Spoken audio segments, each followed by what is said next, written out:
লটকে মাছ রান্না হবে, আর আজকে এই মোরলা মাছ রান্না হবে।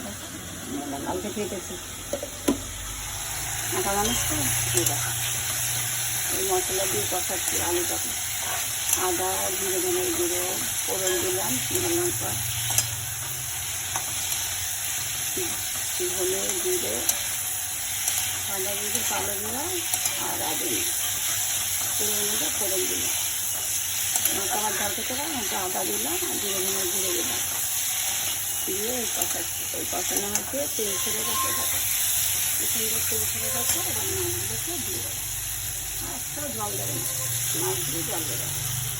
এই দেখো, দেখো মাছগুলোকে দিয়ে দেবো, নুন দিয়ে মাছ দিয়ে রেখেছিলাম। দেখো বন্ধুরা, এখানে দুধ ফুটছে, এখানে দেখো দুধ